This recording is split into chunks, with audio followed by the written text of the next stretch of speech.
normalize being a chalant man again. Like, in my 30s, I noticed that there are so many men who really try to play so coy and cool with you.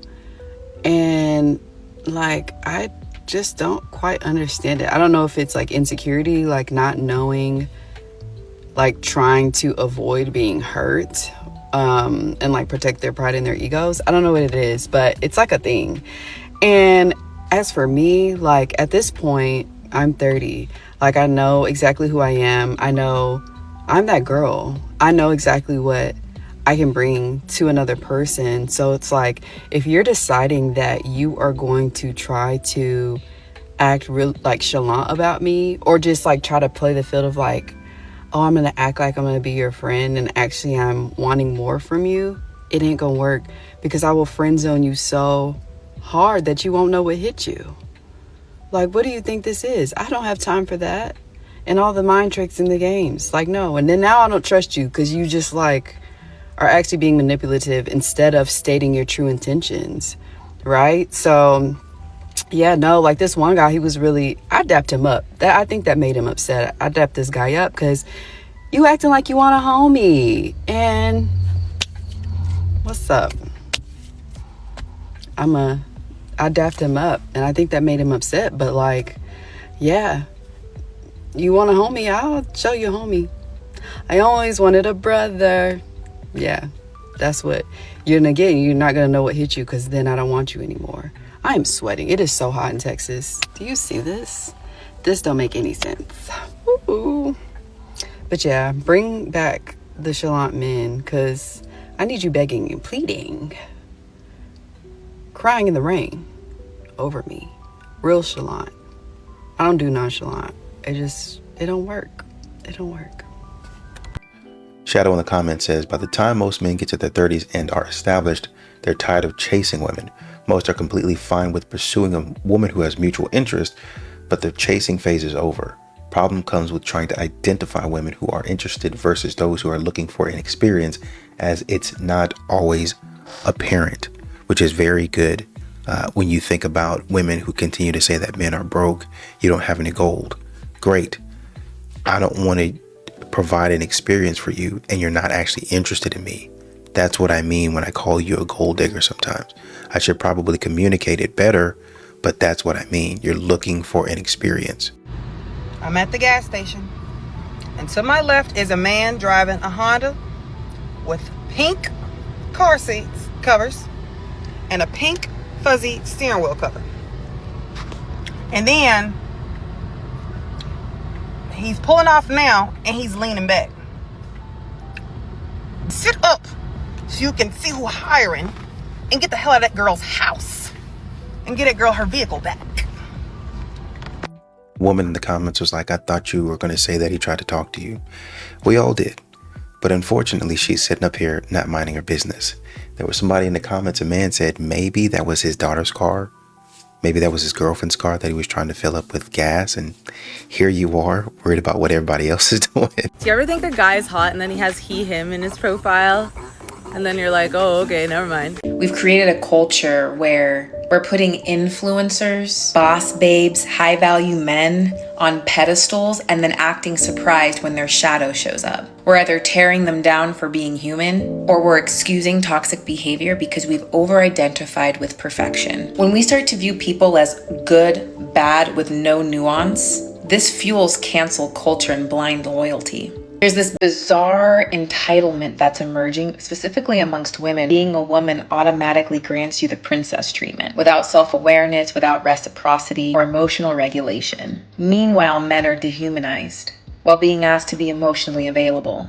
Y'all are treating men like they don't got emotions, but you want emotionally available men. I'm noticing this a lot with women, where they are using their past trauma or even past harm from relationships to justify their control, their superiority, or bypass accountability. We're in a world now where we're glamorizing trauma because you can monetize it. People are packaging their pain into content and rage bait for likes, or clinging to the struggling single mom identity because it gets attention. And if your story's benefiting you, are you even going to want to let go of it and heal from it? This is where people start to become addicted to their own suffering. especially when it's getting you that attention and it's getting you paid. Personal accountability is extremely uncomfortable, and I'm gonna model it for y'all real quick, because there was a time that I was in a serious toxic relationship. And I had to be accountable for choosing that person. I had to be accountable for overriding my own value systems and picking someone who I knew did not deserve me. Some of us were on floor 3 entertaining basement people.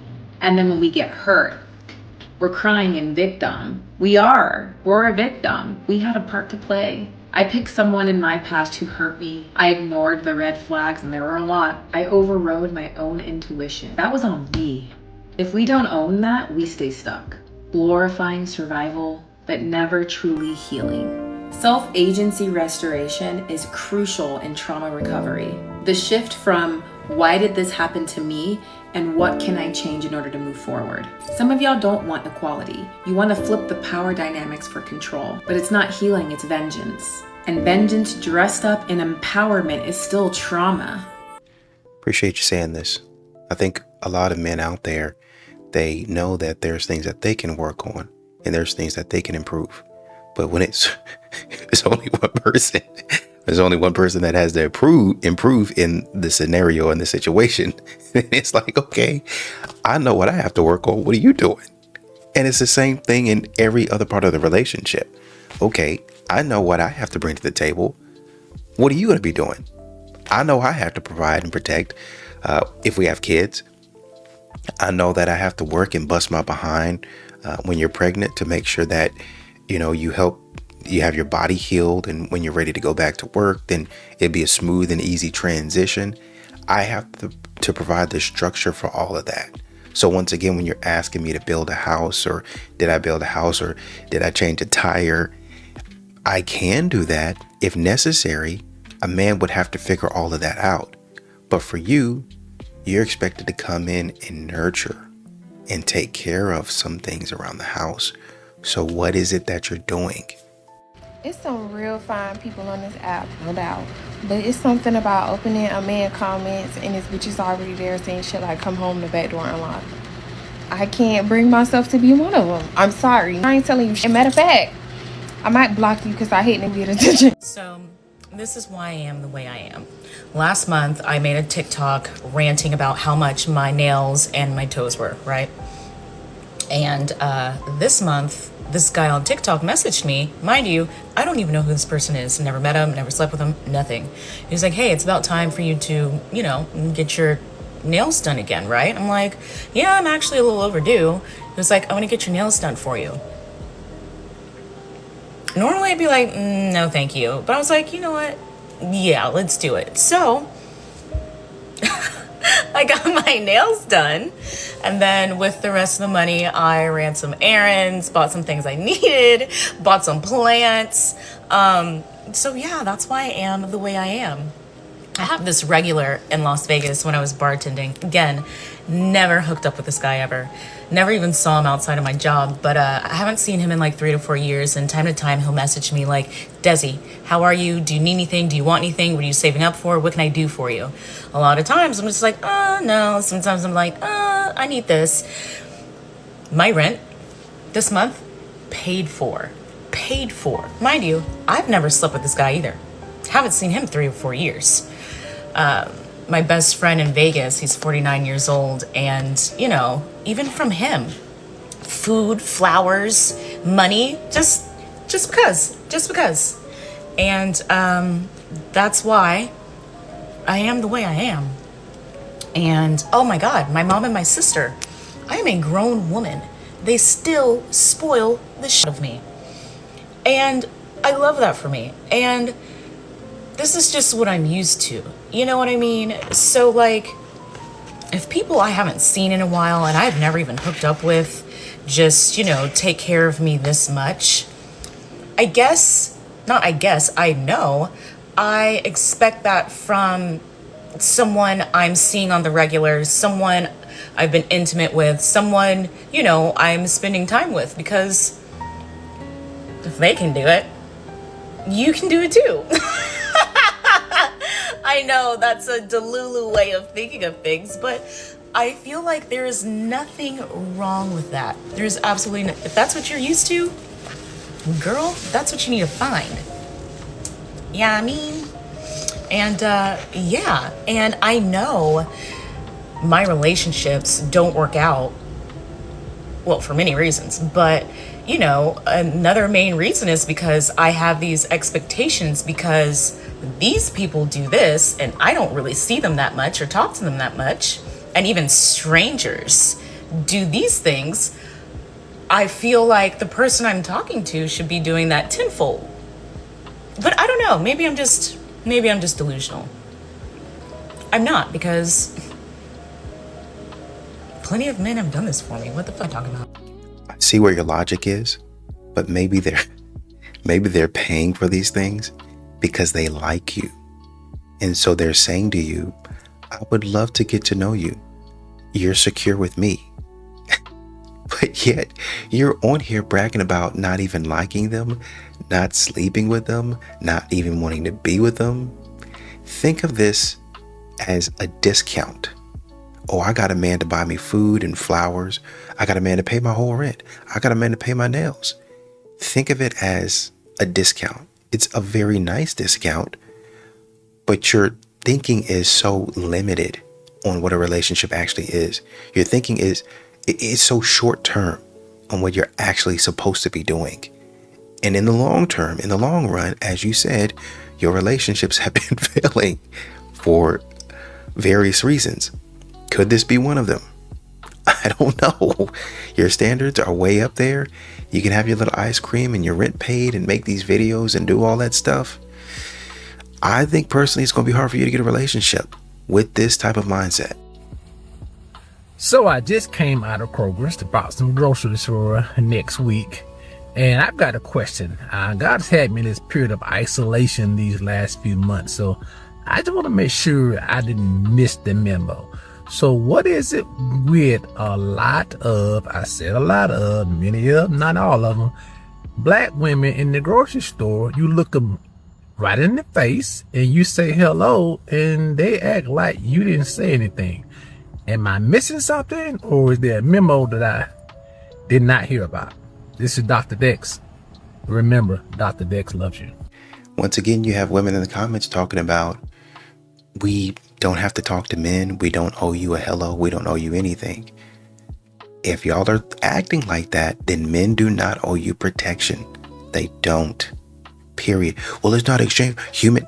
Once again, they don't owe you anything. You don't get to act like a child and then expect somebody to come in and rescue you. I know that sounds harsh, but that's the way it is. Some of these ladies out here screaming and hollering and doing all this other stuff in men's faces and still expecting men to show up in their lives, they're not obligated to. If you're not obligated to open up your mouth and say, how's it going? He's not obligated to open up his body and sacrifice it to you, sacrifice it for you when something bad happens. If something bad were to happen, God forbid, right? Oh, it's never just hello. I saw that in the comments. No, but it is though. I walk through the store sometime. I be going different places sometimes. How's it going? Hey, how's it going? What's up? And that's it. Smile and keep moving. You guys need to learn to start being social and stop acting weird. I'm honestly starting to think that we should be like genuinely terrified of the dating climate, the way that relationships are heading. Like, I know I'm not the only one that has experienced the things I've experienced in the past couple months, but I was listening to It's Me Tinks today, and she shared a clip from the Free Press, and it was basically like saying how dating apps are making it harder for people to just like approach people in general, and like everyone knows like dating apps are kind of going out of style, right, because of the mindset that it puts you in. And Tink said like she thinks that it's impacting men more negatively than women, and I actually 100% agree. Obviously women are feeling the repercussions of it because men are having so many issues when it comes to their ego, when it comes to confidence, when it comes to mental health, and like I can't tell you how much I've experienced that just in my own dating in the past, honestly, like 8 months, like 8 solid months. The past 5 guys that I have been interested in and speaking with have either like, they're just completely unable to be vulnerable and to like be committed.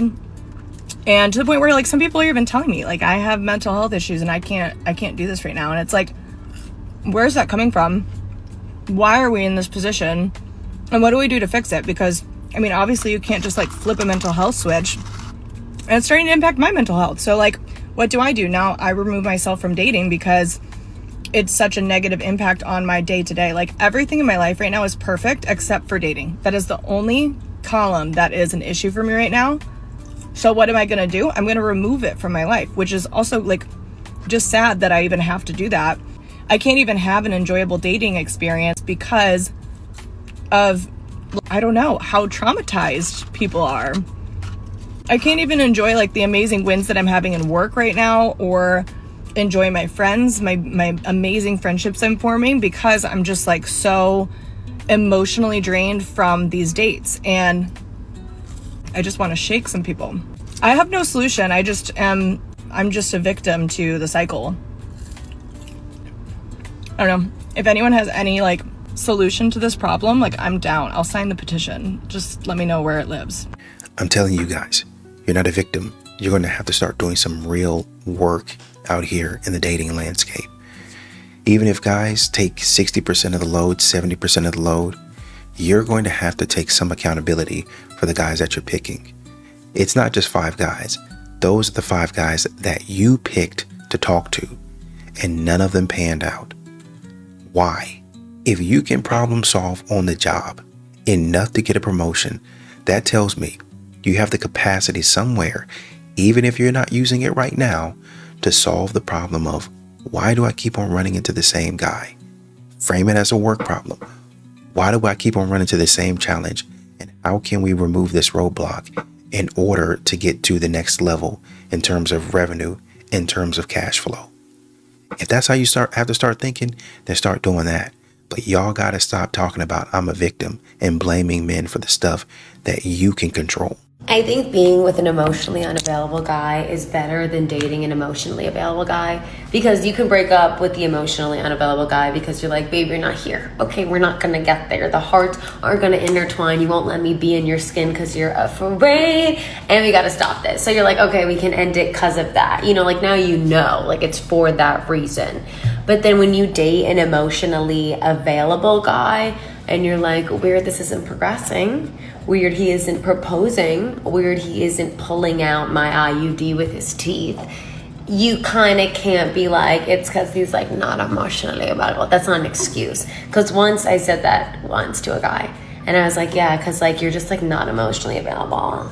And he's like, yeah, I am. Like I'm really in tune with my emotions and my feelings, and I just don't have them for you. And I was like, oh. I think you misheard me, because they get confused. I misspoke. They have a list. I think it's bad. Turn your hearing aid on. I met up with an F-boy on Hinge, and I allowed myself to get emotionally attached. Let's have a story time about how Joyce ruined her life. I mean, not really, but just acted like a complete idiot because she wanted to feel loved and cared for and etc. When I was with my fictional ex-husband, to be honest with you, I had pretty low self-esteem. When I left, like it was very much told to me that I was too much to handle, that I wasn't pretty, that I was fat, that no one was going to want to be with me, etc., right? And so what did I do? I did the extremely healthy thing of going on Hinge to get, validation from boys, which is absolutely not what I should have been doing, but this is how I got into the situation that I got in. And so the first guy that I dated, again, we weren't boyfriend and girlfriend officially, but we were only, he was only seeing me. I was kind of seeing some other people, but we were going pretty steady, right? Anyway, so we broke up. The day that we broke up, I was feeling sad, I was feeling sorry for myself, and I was also feeling a little spiteful and a little spicy. So there was a guy that I had matched with on Hinge that I thought was really cute because he was 6'2", he was super muscular, he was outdoorsy, which I'm a big outdoorsy girl, but my ex-husband, let's just call him an indoor boy. His big saying was, I'm not a mountain goat, which means I don't want to climb on mountains, I don't want to go outside the air conditioning. Literally, dude, if we went outside and he got hot, he would be in an immediate bad mood. So anyway, he was against doing fun outdoorsy things, and I was kept on a very short leash. And so this guy's Hinge this guy's Hinge profile was him water skiing and him doing an Ironman competition and hiking a mountain. And I was like, yes, adventure, we love him. He was Christian, he was older than me, but only by a year. And again, so all of these things were super green flags to me, right? So I was very into his profile. So I break up with my Hinge boyfriend, not boyfriend, he was a sweetie pie, he was a good guy, we can talk about that story later, but I'm upset that we break up, and I go into my car, like kind of emotional, like probably a little teary-eyed, but also pissed about what went down, and then I get a message. And the message is from, we're gonna call him P1. This is why we call him P1, because he's a pilot, and you guys know that I'm engaged. My current fiance is also a pilot, and my dad is huge on nicknames, dude. Like when I went on Hinge dates, they all got a nickname from my dad, and he still calls my fiance P2, and he called him P2 because this guy is P1. So savage, dude. My dad is so savage. I go in my car, I open up my phone, and I get a message from him. And it's like, hey, I want to be super transparent with you. I didn't realize that Hinge automatically changed my location because I've been here on a training for like 2 months. And, you know, normally if I'm not going to be somewhere long term, like I would never go out on a date, but your eyes and your smile, like I don't know how to explain it, but something in your profile is just like really standing out to me. And I don't know if you'd be open to it, but if you'd be open to it, I would love to take you out for ice cream. Which, what a move. I don't know, take me out for ice cream? I love that. Like, don't want to take me out to dinner or drinks. Like, take me out for ice cream. Like, it was so cute. And so I was like, I love the transparency. Obviously, I love the flattery, especially in the moment, right? And so I was like, actually, yes. And so to be petty, because I had just broken up with like my, I don't know, not situationship, because, I mean, I guess it was kind of a situationship, like a non-physical situationship. I don't know. So I just broken up with him, and I got that message as I was leaving, and I was like, actually, yes, you can take me out in like an hour. And so I left his apartment, y'all, straight up, and then I drove on a date with this guy. But okay, so here are the red flags. These are the red flags. Number one, anybody who tells you, dude, that their Hinge profile automatically updated their location, full of, I don't think I can curse on here, I'm gonna get banned. Shatuki, full of Shatuki. They are such mother trucker liar faces. And I now know that after like being on Hinge on a while. That's like such a BS response that guys say, which I'm like, okay, so like red flag number one, which I didn't realize. And then it doesn't say anything about his career on there, which I don't know why I thought that was weird, but he's military. And in my opinion, dude, if you are military, you freaking put that on your profile, because military is a lifestyle. And yes, like, it's a thing. We don't want to date military people. And it's because they have a reputation for, number one, being around for a fun time and not for a long time. And because when you're in the military, you're basically in a professional fraternity. Like, let's be honest, especially if you're enlisted. And I can say all these things now because I'm engaged to a military man. Dude, I was a military brat. I get it. But I was like, I will never be with a military man. That was like a really big like thing. Like, I never would have gone on a date with somebody if I had known they were military. Okay, typical me. I'm talking too much. So now I need to explain it all in part two. Okay. Hey guys, this is part 2 of my story of when I went on a date with every red flag that exists. A military pilot who doesn't live where I live, and I decided that I wanted to run towards the red flags and have a summer whirlwind romance rather than being smart and not being an absolute idiot. Anyway, so we're on the date, right? We're connecting, we're talking, we're going really well, and then it's like that typical it's the typical stuff that boys do, right? When they're like, I mean, he would literally say things like, why don't you exist where I live? Like, oh, why haven't I met a girl like you before? Like, oh, you're saying all of the things. Like, he like said all that crap to me, right? It was like super validating. And to be honest, at that point in my healing journey, I was just like addicted to the attention, to be honest with you. Because the thing that's funny is like when I was on the date, I wasn't even sure if I was into him. I was just like, I like this attention. And then I left and I was like, am I into him or am I not into him? And I was like, I don't have anything else going for me. Why the heck not? Okay, but so this is funny. So we're flirting. He like bought all of my food, bought my drinks, which for me, again, that's what I look for. I want somebody who like, I don't know. For me, it's just like, if you don't pay for my stuff on the first date, like, you're not that interested and you're not the guy for me, which whatever, come at me. I've already had a bunch of people in my comments being like, what's wrong with women in this world? Men are important and you just take advantage of them. I don't give a crap, dude. Anyway, so the thing that's funny is, so like, we're having this date where we're like, everything's going on really well.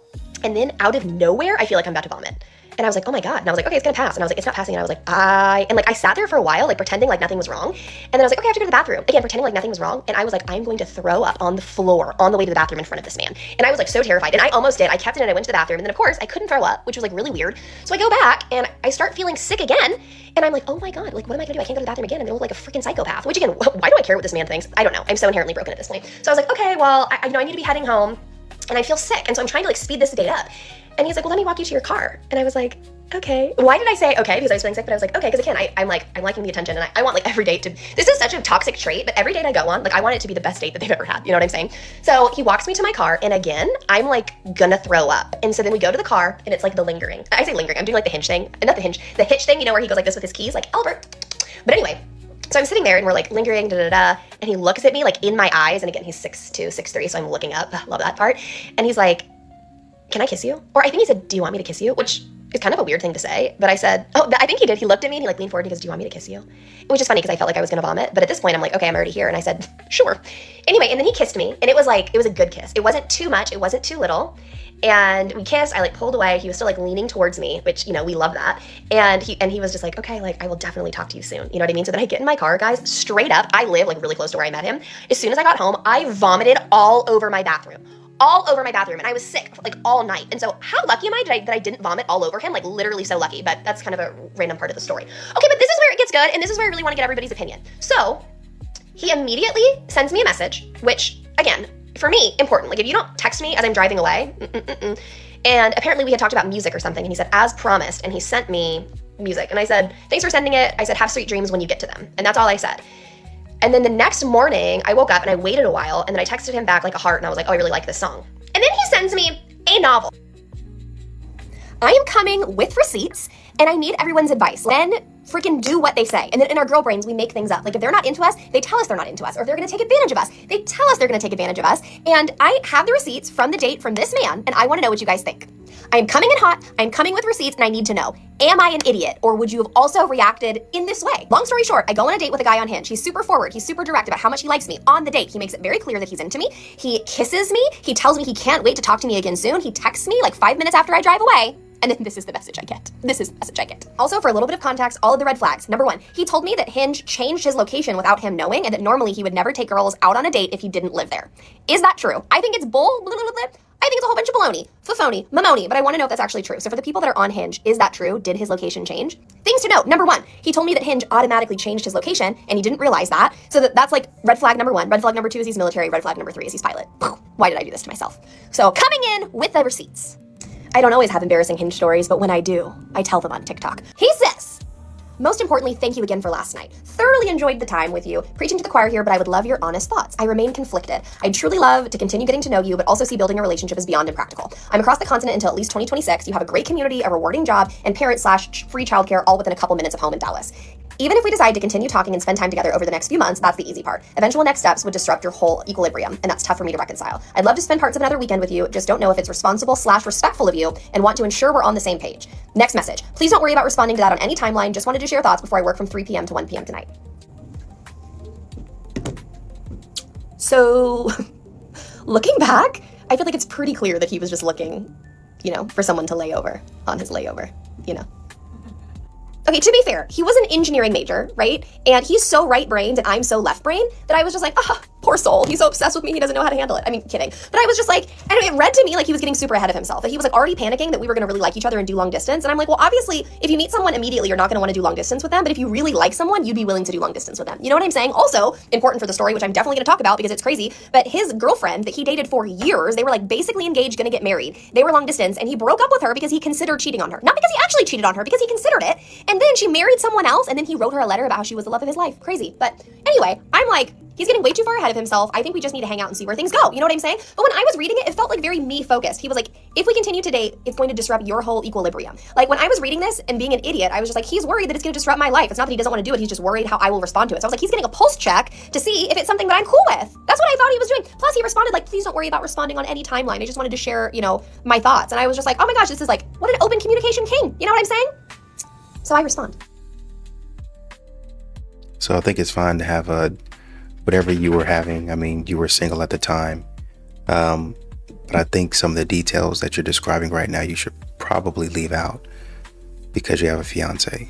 I know you're probably just trying to tell the girls the story and you're trying to relate and you know how we feel. We get this way and we do this, this, and this. But the way you're describing more intimate moments with him, I don't know why anybody would need to hear that. Does that make any sense? Like, I don't know why you would need to describe it in detail, almost as if like, hey, I'm really enjoying this. If your fiance was on here talking about that type of stuff, you would probably be upset. It would probably make you feel away. And then in your brain, you'd have to kind of talk about or reason out, oh, they were with somebody else, or this was a time before me. Fine, that's fair, that makes sense. But I just think that at some point in time, if we're asking men to be emotionally intelligent and to consider other people's feelings, I think maybe you should start doing the same thing and you can leave some details out. You don't have to share everything. I saw in your profile it says oversharing as some form of relatability. I don't even know why you still have the text messages from a guy that you don't date. I mean, even if you did have the text messages, why are we reading them online? For what? Is it a trophy? Once again, if a man had that type of stuff, you wouldn't be expecting him to read it online, even if he had it. And even when you found out about it, you would probably say, it would be great if you deleted this. Because why do you still have the thread? Why are we still talking to each other? Why are we still in contact? Well, I haven't been in contact with him for X, Y, and Z. Right. if I'm engaged, this is a relationship from my past that's over. Any pictures, chats that I know about, that I'm aware about, they're going to be gone. And maybe instead of sharing this online, maybe you can do it in a group setting where it's more controlled, where you can kind of explain and give more context. But online, when it's a little bit harder to kind of help people to understand the exact points of the situation, and then some details you can probably explain and leave out, your video is hitting a lot of people, a lot of audiences, and you don't want to have people get the wrong impression. Just like you want men to protect your mental, your emotions, how people see you, and you don't want them to embarrass you. Maybe you should think about the same thing when you're posting this stuff online.